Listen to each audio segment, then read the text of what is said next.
आता पाहूया राज्य मंत्रिमंडळातील महत्त्वाचे मुद्दे। देशातील पुरातन स्थळांच्या संवर्धनासाठी केंद्र सरकारने स्वदेश योजना आखली आहे। या योजनेअंतर्गत आग्वाद किल्ल्याचं दुरुस्ती काम करण्यासाठी सुमारे 25 कोटी रुपये मंजूर झालेत। या कामाचा आराखडा बनवण्याचं काम गोवा पर्यटन विकास महामंडळाकडे देण्याचा निर्णय शुक्रवारी मंत्रिमंडळ बैठकीत घेण्यात आला। जो फोर्ट आग्वाद जेल प्रेमायसीस असले त्यो आमी गोवा टुरिझम डेव्हलपमेंट कॉर्पोरेशनाक म्हणजे त्या प्रेमायसीस हे अत्यंत डिपिलेटेड कंडिशनान आसात आणि त्याचे रिस्टोरेशन मेंटेनन्स आणि रिस्टोरेशन आवश्यक असले। आमी गोव्यात साधारणपणे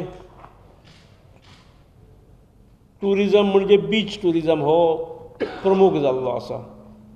ताच्या बरोबर हे ज्यो जुन्यो असल्यो वास्तू आसात त्यो मेंटेन करून हेरिटेज टुरिझम येवचो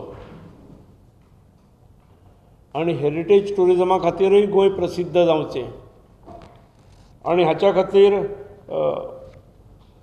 केंद्र सरकारची जी स्वदेश दर्शन स्कीम आसा ताच्या सकयल प्रस्तावूय दिल्लो आणि ह्या स्किमी सकयल फोर्ट आग्वाद जेल प्रेमायसीस आणि तो एकूण परिसर इम्प्रूव करपाक केंद्र सरकार कडल्यान 25.85 crores have been sanctioned।